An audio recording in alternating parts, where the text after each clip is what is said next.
પાટણ શહેરના bus station નજીક આવેલી ભગવતીનગર સોસાયટીમાં બિરાજમાન શ્રી નાગેશ્વર મહાદેવ મંદિર ખાતે પવિત્ર શ્રાવણ માસ નિમિત્તે વિવિધ ધાર્મિક ઉત્સવોનું આયોજન કરવામાં આવી રહ્યું છે।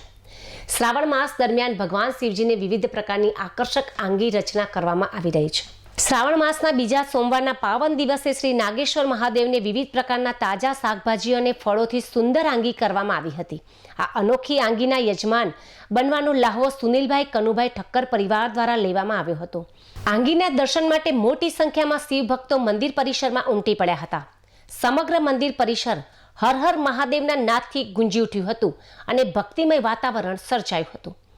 આગામી દિવસોમાં પણ શ્રી નાગેશ્વર મહાદેવના સાનિધ્યમાં વિવિધ ધાર્મિક ઉત્સવો, વિવિધ પ્રકારની આંગી રચના તેમજ જન્માષ્ટમી પર્વની ભક્તિભાવપૂર્વક ઉજવણી કરવામાં આવનાર છે। ભગવતીનગર સોસાયટીના શિવભક્ત ભૂમિબહેને પાટણના ધર્મપ્રેમી નગરજનોને શ્રી નાગેશ્વર મહાદેવ મંદિર પરિસરમાં યોજાનાર વિવિધ ધાર્મિક ઉત્સવોમાં ઉપસ્થિત રહી દર્શન, પૂજન તથા પ્રસાદનો લાભ લેવા ભાવભર્યું આમંત્રણ પાઠવ્યું હતું। પાટણમાં બસ સ્ટેશનની નજીક ભગવતીનગર સોસાયટીમાં નાગેશ્વર મહાદેવનું મંદિર આવેલું છે। આ મંદિર પરિસર ખાતે પવિત્ર શ્રાવણ માસ દરમિયાન મહાદેવજીને ભવ્ય શૃંગાર તેમજ આંગીના દર્શનનો લાભ પાટણની ધર્મપ્રેમી જનતાને અમે સોસાયટી પરિવાર તરફથી હાર્દિક આમંત્રણ પાઠવીએ છીએ।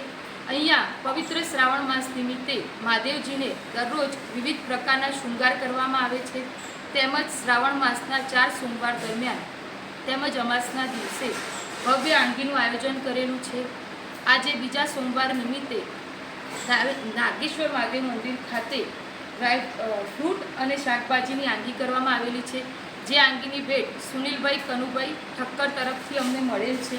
તેમજ ત્રીજા સોમવારે ડ્રાયફ્રૂટ્સની આંગીના દર્શન છે, ચોથા સોમવારે બરફની આંગી અને અમાસના દિવસે રૂની આંગીના ભવ્ય દર્શન અહીંયા મંદિરમાં થશે। આ સોસાયટીમાં મંદિર પરિસર ખાતે તાજેતરમાં જ શિવકથાનું ભવ્ય આયોજન અમે કરેલું હતું તેમજ શ્રાવણ માસ દરમિયાન જન્માષ્ટમીનો ઉત્સવ પણ સોસાયટીમાં ભવ્યથી ભવ્ય ઉજવવાનો છે। તો પાટણની ધર્મપ્રેમી જનતાને મહાદેવજીના દર્શનનો લાભ લેવા સોસાયટી પરિવાર તરફથી ભાવભર્યું આમંત્રણ છે।